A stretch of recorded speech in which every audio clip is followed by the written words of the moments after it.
तो दोस्तों कैसे आप लोग उम्मीद करते हैं अच्छे होंगे। दोस्तों इस वीडियो में language English and Hindi practice set paper देखने वाले हैं। यह वीडियो बीपीएससी ट्री 4.0 के लिए अत्यंत आवश्यक है, तो आप लोग लास्ट तक जरूर बने रहिएगा। तो चलिए शुरू करते हैं। शुरू करने से पहले यदि आप चैनल को सब्सक्राइब कर लीजिए, बेल आइकन को प्रेस कर दीजिए और एक बार वीडियो को शेयर कर दीजिए।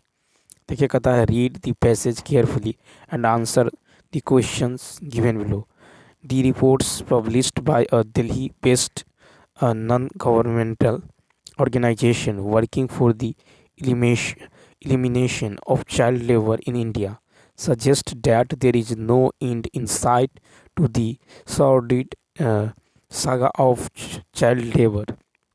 The studies connected reveal the nightmarish, ठीक है, data vast majority of children undergo for getting the basic necessities of life.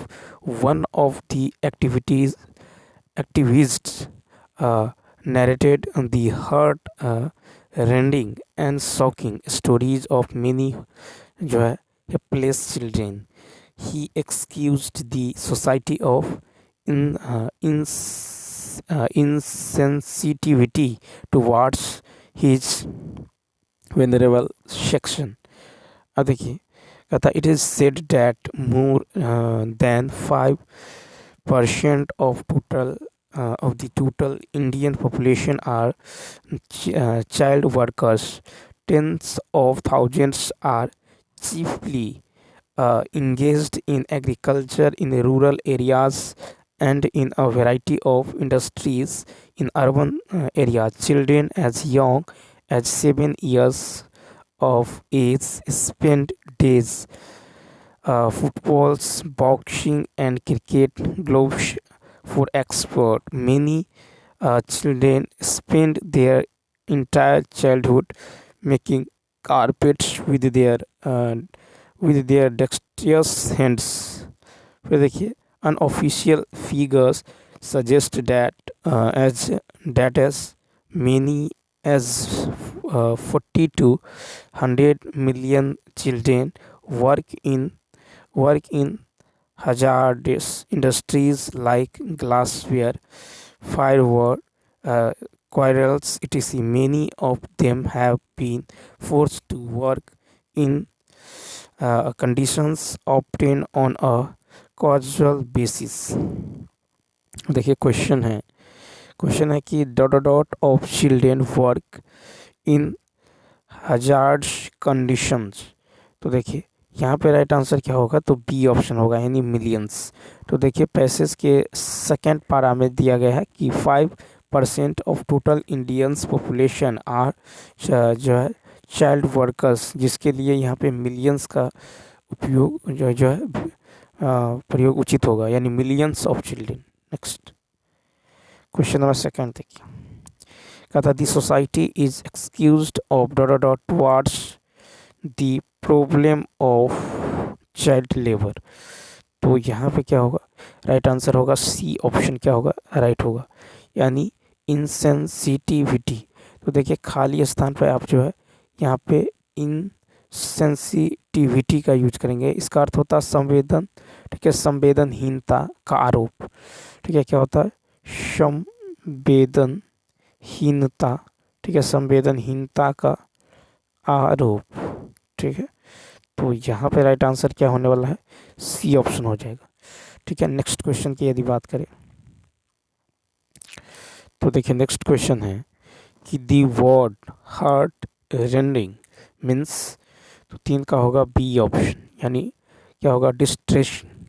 ठीक है, तो हार्ट रेंडिंग यानी दिल को तकलीफ देने वाला। ठीक है, डिस्ट्रेसिंग यानी कष्टप्रद। 4 नंबर देखिए, 4 है the report was published by, 4 का ए ऑप्शन, यानी a Delhi based non governmental organisation.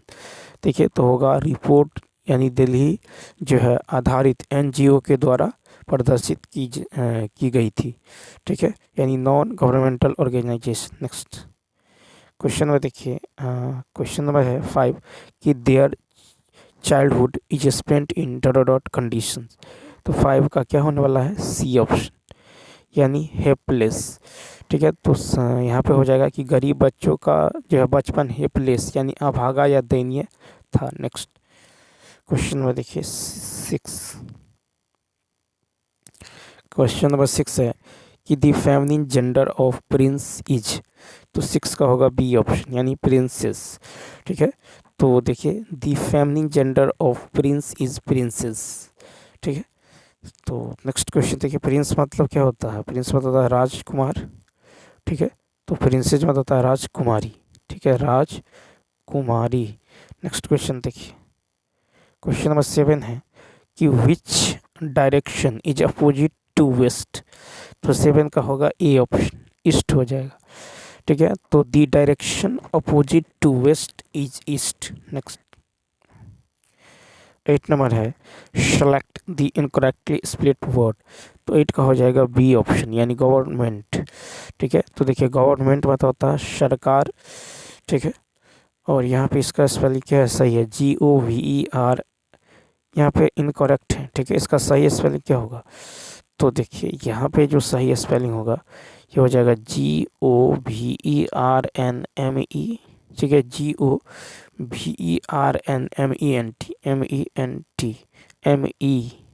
ठीक है, MENT। तो यहाँ पे होगा GOVERNMENT, गवर्नमेंट मतलब होता है सरकार। ठीक है, उसके बाद देखिए GOURMET इसका अर्थ होता है स्वादिष्ट भोजन पसंद करने वाला। ठीक है, ग्रेसफुल GRAC, ग्रेसफुल मतलब होता है सुखद। ठीक है, ग्रेसफुल मतलब क्या होता है, सुखद। अब देखिए यहाँ से हिंदी शुरू होता है। पैसेज दिया गया है, कहता है स्थूल एवं बाह्य पदार्थ सूक्ष्म एवं मानसिक पदार्थों एवं भावों की अपेक्षा अधिक जो है आधिपत्य का विषय है, जो मनुष्य भोजन का जो है जो मनुष्य जो है भोजन का एक कवल खाता है। ठीक है, फिर है कि वह दूसरे को वह ग्रास खाने से रोकता है, उससे कौर छीनने के लिए भी तैयार हो जाता है। किंतु जो मनुष्य कविता पाठ का आनंद लेता है अथवा कविता लिखता है, वह किसी दूसरे को कविता के आनंद लेने या कविता लिखने में बाधा नहीं डालता। यही कारण है कि स्थूल वस्तुओं के विषय में न्याय आवश्यक है और मानसिक वस्तुओं के विषय में ऐसे अवसर अथवा परिवेश की आवश्यकता है जो कि उनकी जो है प्रत्याशा को जो है युक्ति संगत बनाता है। जो व्यक्ति जो अस्सी शिक्षा से आकुल है, रचनात्मक कार्य करने में समर्थ है, उसे जो भौतिक स्थूल लाभ अथवा प्रलोभन न तो लुब्ध करते हैं और न ही प्रोत्साहित करते हैं। विश्व में विचारक, दार्शनिक, कवि या वैज्ञानिक जो है कम ही जो धनाढ़ देखे गए हैं। ठीक है, फिर है कि पूंजी का रचयिता कार्ल मार्क्स जीवन भर निर्धनता से जूझता रहा है। फिर है कि राज्याधिकारियों से सुकरात को मरवा डाला, पर जो है वह जीवन के अंतिम क्षणों में भी शांत रहा, क्योंकि वह अपने जीवन के लक्ष्य का भली भांति निर्वाह कर चुका था। कहता कि अपने जीवन का कार्य समाप्त कर चुका था, किंतु यदि उसे पुरस्कृत किया जाता, प्रतिष्ठा के अम्बरों से लाद दिया जाता, परंतु उसे अपना काम न करने दिया जाता, तो वह अनुभव करता कि उसे कठोर रूप में दंडित किया गया है। अब क्वेश्चन है कि मानसिक पोषण हेतु वस्तुओं की उपलब्धि के लिए आवश्यकता है। तो देखिए सी ऑप्शन, यानी युक्ति संगत पर्यावरण की। ठीक है, तो यहाँ पे राइट आंसर क्या होगा, सी ऑप्शन। नेक्स्ट क्वेश्चन देखिए, कहता है कि सुकरांत जो है निम्नलिखित स्थिति में स्वयं को अधिक दंडित अनुभव करते हैं।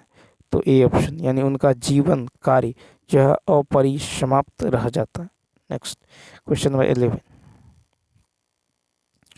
11 की यदि बात करें, कहता है कि एक मनुष्य दूसरे मनुष्य से भोजन का ग्रास इसलिए छीनने को जो उद्धत रहता है क्योंकि यह पदार्थ जो है अधिकार का विषय है। 11 का सी, भौतिक एवं स्थूल होने से। नेक्स्ट क्वेश्चन है कि धन जो है लिप्सा ऐसे महापुरुषों की अनुप्रेरित नहीं करती जो सक्षम है। तो 12 का होगा ए ऑप्शन, यानी सृजनात्मक कार्य करने में। ठीक है, उसके बाद देखिए नेक्स्ट है कि रेखांकित वाक्य का ज्वलंत उदाहरण जो है कहा जा सकता है कि सामान्यतः। तो 13 का हो जाएगा आपको बी ऑप्शन। ठीक है, यानी विचारक धन संपन्न नहीं होते। ठीक है, तो 13 का हो जाएगा कि विचारक धन जो है संपन्न नहीं होते।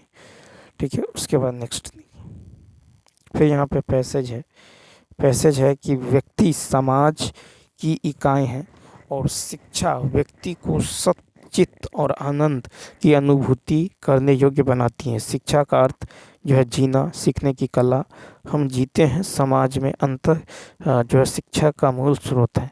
समाज इस प्रकार शिक्षा और समाज का परस्पर घनिष्ठ संबंध है। शिक्षा व शिक्षण संस्थाओं का जो समाज में विशेष महत्वपूर्ण स्थान है, क्योंकि यहीं से भावी नागरिक जो ढलकर निकलते हैं। आज समाज के मूल रूप को परिष्कृत करने हेतु जो नैतिक शिक्षा के प्रश्न पर जो विशेष बल दिया जाने लगा है। यह आवश्यकता अनुभव की गई है कि हमारी जो मान्यताओं का जो स्खलन हो रहा है। सामाजिक जीवन में जो अनैतिकता दिनों दिन बढ़ती जा रही है, उसका मूल कारण जो है नैतिक शिक्षा का अभाव है। आज कथा अपनी भौतिक उन्नति को एकमात्र उद्देश्य बना लिया है। ठीक है, कथा हम भौतिकवादी से जो अति भौतिकवादी होते जा रहे हैं, और यही कारण है कि विफलताएं हमारे मार्ग से अवरुद्ध करती रही हैं। आज शिक्षा का महत्व जो है केवल पुस्तकीय ज्ञान मात्र है, जो पुस्तक में जा रहा है। यह शैक्षिक परिक्रमा, ठीक है, शैक्षिक प्रक्रिया केवल जो है मशीनीकरण का पर्याय न बने और व्यवहारिक सदृश जो है शिक्षा का स्वरूप विकसित हो, इसके लिए जो है अपेक्षित है कि नैतिक मूल्यों की जो शिक्षा दी जाए। अन्यथा समाज में अपराध जो प्रवृत्ति निरंतर बढ़ती रहेगी। यदि हम जीवन में सामंजस्य स्थापित करना चाहते हैं तो भौतिक प्रगति के साथ साथ जो आध्यात्मिक प्रगति को भी जागरूक बनाए रखना आवश्यक है। आज विद्यार्थियों में व्याप्त अनुशासनहीनता, निराशा और हतोत्साहित के प्रमुख कारण मानसिक एवं आध्यात्मिक अनुशासन का अभाव है। अतएव जो विद्यार्थियों में प्रारंभ से ही चरित्र निर्माण और देशभक्ति की भावना जागृत करने के लिए, उनमें दृढ़ संस्कारों का निर्माण करने के लिए नैतिक शिक्षा देना अति आवश्यक है। नैतिक शिक्षा के बिना स्वस्थ समाज की कल्पना असंभव है। क्वेश्चन है कि समाज में जो शिक्षण संस्थाएं इसलिए जो है महत्व रखती हैं क्योंकि शिक्षण जो है संस्थाओं से ही भावी नागरिक जो है ढलकर निकलते हैं। नेक्स्ट है कि हमारी सामाजिक मान्यताओं के विघटन का प्रमुख कारण क्या है। 15 का ए, यानी नैतिक शिक्षा का अभाव। नेक्स्ट देखिए, नेक्स्ट क्वेश्चन है कि नैतिक शिक्षा से समाज को लाभ होगा। तो बी ऑप्शन, यानी छात्रों के समन्वित चरित्र के निर्माण का। नैतिक शिक्षा से छात्रों के समन्वित जो चरित्र का निर्माण होगा। 17 नंबर देखिए, क्वेश्चन नंबर 17 है कि उपयुक्त जो है अवतरण का उपयुक्त शीर्षक है। तो 17 का सी ऑप्शन, यानी नैतिक शिक्षा की उपयोगिता। ठीक है, तो उपयुक्त अवतरण का जो है उपयुक्त शीर्षक है नैतिक शिक्षा की उपयोगिता। 18 नंबर कहता शिक्षा का अभिप्राय है। 18 का सी ऑप्शन, यानी जीना सीखने की कला। ठीक है, तो देखिए 18 का होगा सी ऑप्शन, शिक्षा का अभिप्राय है जीना सीखने की कला। 19 नंबर 19 है कि चारपाई खाली स्थान शब्द है। चारपाई जो है आपको चारपाई, तो यहाँ पे देखें 19 का हो जाएगा ए ऑप्शन, यानी योग रूढ़ हो जाएगा। ठीक है, तो चारपाई योग रूढ़ शब्द है। ठीक है, योग रूढ़ शब्द वे होते हैं जिनका एक विशेष अर्थ होता है। ठीक है, तो यहाँ पे क्या हो जाएगा, चारपाई जो है योग रूढ़ हो जाएगा। ठीक है, क्वेश्चन नंबर जो है देखिए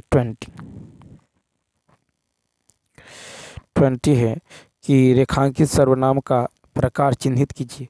कोई तो होगा जो तुम्हारी सहायता कर सके, तो 20 का होगा बी ऑप्शन, यानी अनिश्चयवाचक। ठीक है, तो देखिए कोई तो होगा जो तुम्हारी सहायता कर सके, वाक्य में कोई अनिश्चयवाचक सर्वनाम है। जिस सर्वनाम से किसी निश्चित अर्थ का बोध नहीं होता उसे अनिश्चयवाचक सर्वनाम कहते हैं। नेक्स्ट है कि प्रत्येक जो है प्रत्येक धराधर बिक रही है। ठीक है, मैं धराधर में शब्द का कौन सा रूप है, तो 21 का सी ऑप्शन, यानी क्रिया विशेषण। तो पुस्तकें धराधर बिक रही है में धराधर में क्रिया विशेषण का रूप है। ऐसे क्रिया विशेषण जो किसी दूसरे शब्द में प्रत्यय या पद जोड़ने पर बनते हैं यौगिक क्रिया विशेषण कहलाते हैं। ठीक है, तो धराधर होगा क्रिया विशेषण। उसके बाद देखिए कि कुछ यौगिक क्रिया विशेषण जैसे अनुकरण, ठीक है, वाचक शब्दों को जो है द्विरूपी से बनते हैं, जैसे तरतर, ठीक है, सटासट, धराधर। नेक्स्ट फिर है दिए गए विकल्पों में से कौन सा जो है विकल्प कालवाचक क्रिया विशेषण का नहीं है। 22 का सी बाहर भीतर। तो देखिए शब्द बाहर भीतर कालवाचक क्रिया विशेषण नहीं है, अतः यह स्थानवाचक क्रिया विशेषण का उदाहरण है। क्रिया की विशेषता बताने वाले शब्दों को क्रिया विशेषण कहते हैं। ठीक है, जैसे कालवाचक क्रिया विशेषण ऐसे शब्द जिनके क्रिया होने या करने से समय का बोध हो।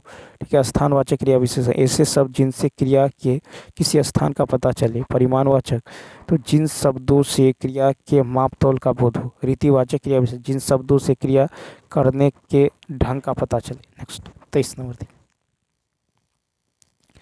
फिर है कि व्याकरण का वह भाग जिसमें शब्दों के भेद, रूप, बनावट आदि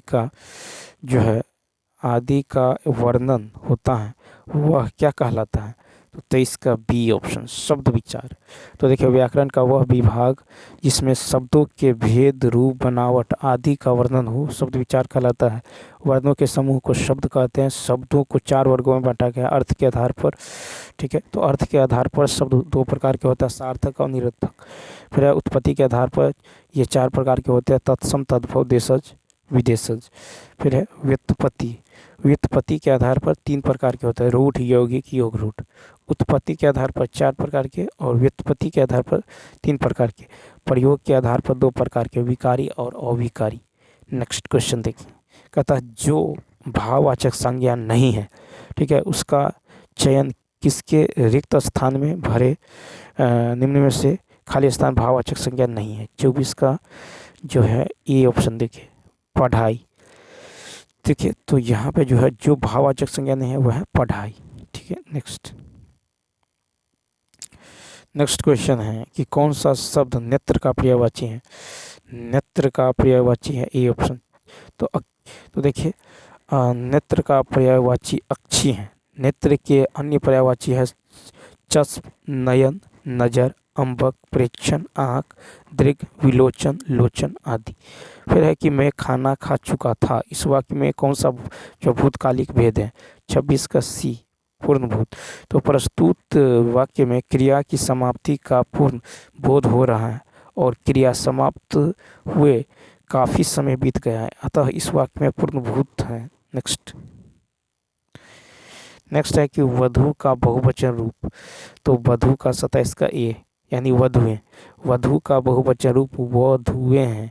ठीक है, नेक्स्ट क्वेश्चन नंबर देखिए 28 का निम्नलिखित में से उस विकल्प का चयन करें जो तिल का तार बनाना मुहावरे का अर्थ व्यक्त करता है। 28 का ए यानी छोटी सी बात को बढ़ा चढ़ा कर कहना। ठीक है, छोटी सी बात को बढ़ा चढ़ा कर कहना। फिर नेक्स्ट है कि मैं उत्तम पुरुष एक वचन सर्वनाम का उत्तम पुरुष बहुवचन सर्वनाम रूप। 29 का सी हम होगा। ठीक है, तो मैं उत्तम पुरुष एक वचन सर्वनाम का उत्तम पुरुष बहुवचन सर्वनाम रूप हम है। पुरुष या स्त्री के स्थान पर जो है प्रयुक्त होने वाले नाम को पुरुषवाचक सर्वनाम कहते हैं। पुरुषवाचक सर्वनाम 3 प्रकार के होते हैं, उत्तम पुरुष, मध्यम पुरुष और अन्य पुरुष। वक्ता के लिए उत्तम पुरुष का प्रयोग किया जाता है। उत्तम पुरुष सर्वनाम का उदाहरण है मैं, हम लोग, हम सब। 30 नंबर, सीमा ने कल खाली स्थान काम नहीं किया था। इस वाक्य के लिए सही निपात का चयन कीजिए। तो 30 का सी ऑप्शन यानी बहर होगा। यानी सीमा ने कल काम नहीं जो है किया था, इस वाक्य के लिए सही निपात भी होगा। वाक्य में किसी शब्द या पाद के बाद जो अव्यय लगकर एक विशेष जो है बल या अवधारणा को व्यक्त करते हैं उसे निपात कहते हैं। निपात सामान्य रूप से अव्यय ही हैं। ठीक है। निपात के 9 भेद है: सकारात्मक निपात, नकारात्मक निपात, निषेधात्मक निपात, फिर प्रश्नबोधक निपात, फलदायक निपात और बल या प्रदायक निपात, अवधारणा बोधक निपात और अवधारणा बोधक निपात। उसके बाद आदर बोधक जो है अवधारण और आदर बोधक निपात। तो चलिए दोस्तों, इस वीडियो में इतना ही। यदि वीडियो अच्छा लगा हो तो लाइक, शेयर और सब्सक्राइब करना ना भूलें। Thanks for watching.